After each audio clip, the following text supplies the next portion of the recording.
ఓం నమ శివాయ. మనము శివపురాణంను సూత మహర్షి భారద్వాజ బదరికావనంలో ఉన్న ఆశ్రమంలో ఉన్న మునులందరికీ శివపురాణాన్ని చెబుతూ ఉన్నారు కదా.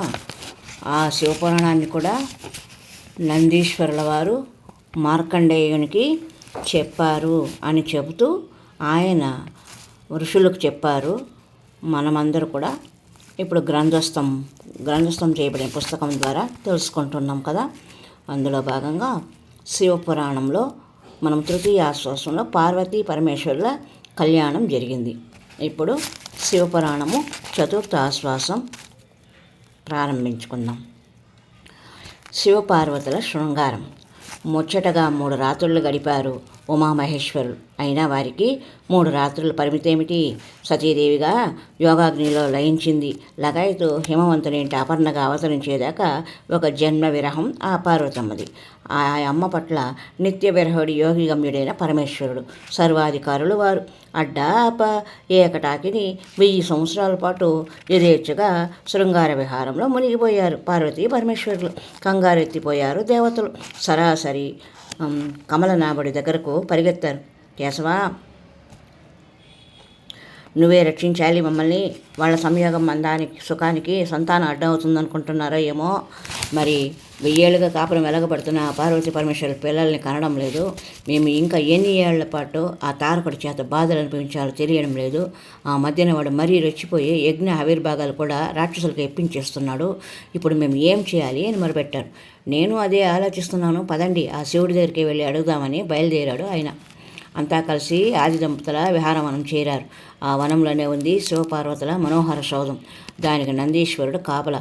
శివుడిని చూసి వస్తామంది దేవగణం. వీల్లేదు అన్నాడు ఆ నంది. ఆదిత్యులతో గొడవ పెట్టుకోబోయారు. విష్ణువు వారించాడు. దేవతలకి పిల్లలు పుట్టరు అన్న విషయము మనము ఈ శివపురాణం ద్వారా ఎందుకు పుట్టరు అనే విషయం తెలుసుకుందాం. శివుణ్ణి ఆ ముగ్గులోకి దింపే పూచి నాది, మీరు నేను చెప్పినట్టు చేయండి అంటే బోధించాలని బోధించి తన దారిని తాము వైకుంఠం వెళ్ళిపోయాడు శ్రీహరి. దానిని అనుసరించి దేవతలు ఆ శృంగార భవన ప్రాంగణంలో ఒక పార్థివలింగాన్ని కల్పించి అదే పనిగా ఆరాధించసాగారు. వారి ఏకాగ్ర ధ్యానము నాథాంతర్భాగా సురతల సంలగ్నుడైన శివుణ్ణి చేరింది.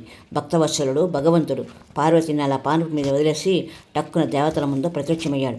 1000 ఏళ్ల తర్వాత దర్శనమిచ్చిన వేల్పుధరను వేణోళ్ళ కీర్తించారు వేచ్చరులు అంటే దేవతలు. నీకు తెలియంది ఏముంటుంది నటలాక్ష, ఆ తారకుడు పెట్టే హింసలు తట్టుకోలేకపోతున్నాము. నీ వీర్య ఉద్భవుడు తప్ప అన్యులెవరు ఆ రాక్షసుని గెలవలేరు. నీకు అంతగా మనసు ఉంటే ఆ నేహార గిరిసులో మరో 10,000 ఏళ్ళ శృంగారాన్ని అనుభవించు, మాకేం అభ్యంతరం లేదు. నీ ఆనందంలో మాకు ఆరోగ్యము బలము ఎటొచ్చి నీ వీర్యాన్ని మాత్రం దయచేసి ఆ అగ్నిహోత్రుడిలో ప్రతిష్ఠించు అంటూ విష్ణుమూర్తి చెప్పిన 4 ముక్కలు వినయంగా మనవి చేసుకున్నారు విషమాంబుడికి. సరే అన్నాడు సాంబశివుడు. చండ ప్రచండమైన తన తేజాన్ని అగ్నికి అందించి అంతర్హితుడైపోయాడు శివుడు. ఆ సంగతి కాస్త పార్వతికి తెలిసింది. తల్లి కావాలని కోరుకొని ఇల్లాలు ఎవరుంటుంది చెప్పండి. లోకం అందరి చేత అమ్మవారు అని ఎంతగా పిలిపించుకోగలిగినా తన కడుపున కాయగాని అమ్మ అంటే పొందే ఆనందం వేరు కదా. ఆ పర్వతవర్ధని అలానే ఆశించింది. ఏమి లాభము? శివుని వీర్యం కాస్త స్వాహా చేసేశాడు. ఇదంతా దేవతల పన్నాగం అని గుర్తించింది ఆ తల్లి.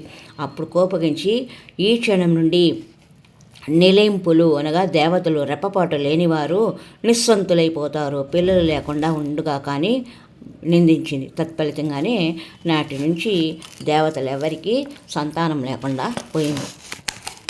ఇది దేవతలకు పిల్లలు లేకపోవడానికి పార్వతీదేవి పెట్టిన శాపం.